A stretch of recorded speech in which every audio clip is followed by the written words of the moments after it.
It's a beautiful evening in the garden, and my favorite thing to do is to add new plants to the garden. And I think everyone who gardens can attest to that a lot of gardening is about finding new plants, making space for them in your garden, and then evolving and editing from there. And one thing leads to another, and that's the whole fun of gardening. It's being able to play in the dirt, play arranging the plants, and really enjoying them come to life in different ways, season after season. And you know what? I have had a lot of fun with my perennials.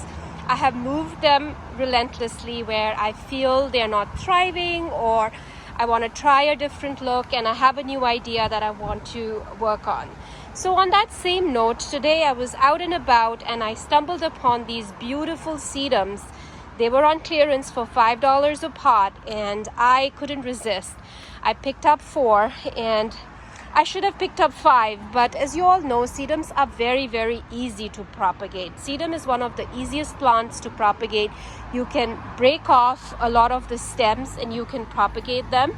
So these were in very bad shape. Lots of them were breaking. So I noticed that I can get free plants from some of them already. So I didn't bother buying 5 of them.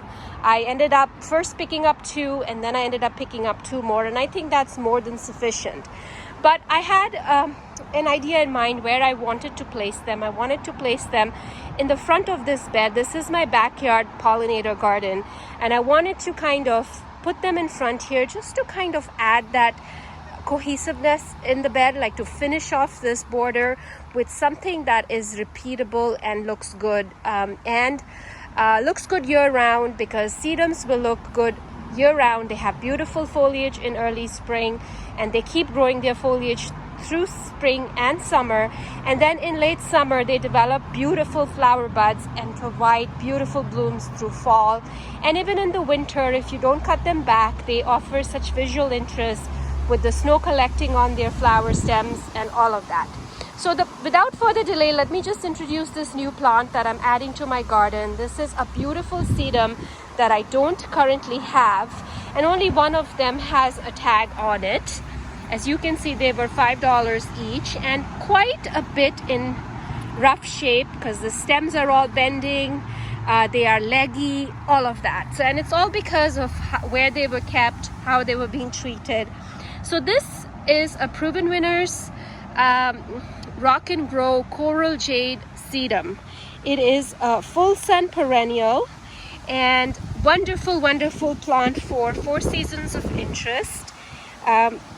Let's see what the card says. So it's the height is about 16 to 18 inches, so it's a good sized perennial. It is going to spread quite a bit, 40 to 45 centimeters. It will require a minimum spacing of 28 inches, but you know what, if they get too big, they're very easy to divide and move. They are hardy in zones 3 to 9, and they're also, like I said, going to bloom late summer into early fall, and they love full sun, and they do love well-drained soil with not much.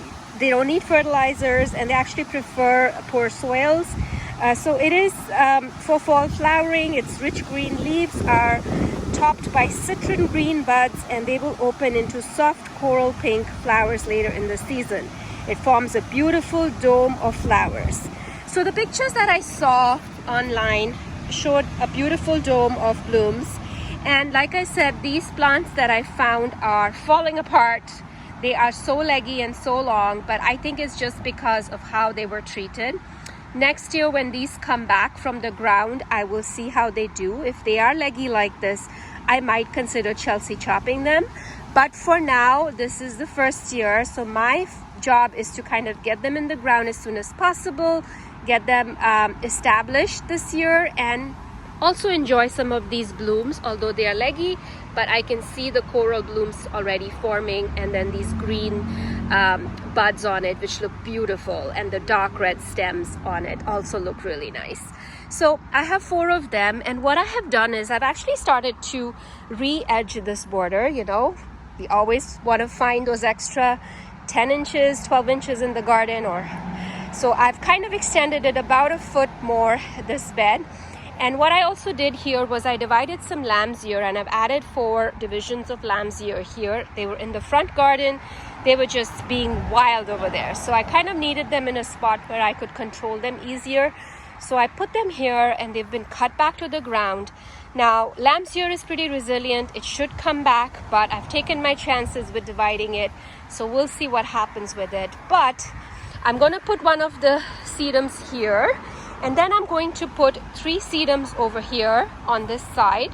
And then what I'll do is the extra cutting that I have, I will also add one more on this side. And if anything else falls off, I'll add a 3rd one on this side. So it's going to look really nice. And I've re-bordered this one as well. I've added a foot more. And I'm going to edge them with these stones. And let me get these plants in the ground, and I will give you a look of how this is going to look once they're all planted. Really excited, really happy to find these plants. And I'm going to add them today to this garden bed. And you know what? Now that it's extended the bed, I might find a thing or two to add as well to this bed. But for now, I just want to get these plants in, and I'll show you what this looks like. So I wanted to show you that I'm done planting the sedums. I hope you can see it. It's really, really sunny now. It's the evening, late evening sun. And I have a plant here. I have this one here, which is quite abstract looking right now because it's bent over. But I think it will fill in and it'll look great next year. And I have one at the edge over here. And I also have one over here. And then all of the bits that broke off are also put in the ground. I have one here, I did one over here, and I think I have one there, and I have one over here. And honestly, all of these sedums here that you see, these were started I think 2 years ago with the same way. They were little twigs like this that I put in different spots, and this is what they become. They don't take time to bulk up and really expand in your garden. So it's a very nice way to add a lot of bulk and plants in your garden that look good, don't require too much care at all, and are easy, low maintenance plants in the garden. So that's why I love adding sedums. Whenever I see new varieties of sedums, I'm always motivated to try them because I know they are easy, they are reliable, and year after year they can be multiplied and given to friends or spread in your garden, and they are awesome. So that's it. Just wanted to take you along and show you that I'm done planting. I love how this is looking, and this is only going to look better as time goes on and this matures more. So thank you again for watching. This is Coraljade Sedum by Proven Winners, and I'm so happy to have this beautiful plant in my garden. I will post a review of it next year on how it comes back and performs in my garden. So if you haven't subscribed already, do hit the subscribe button, and do comment below if you have this variety. How do you like it in your garden, or is this something you've been wanting to add? So would love to hear. And what's your favorite sedum?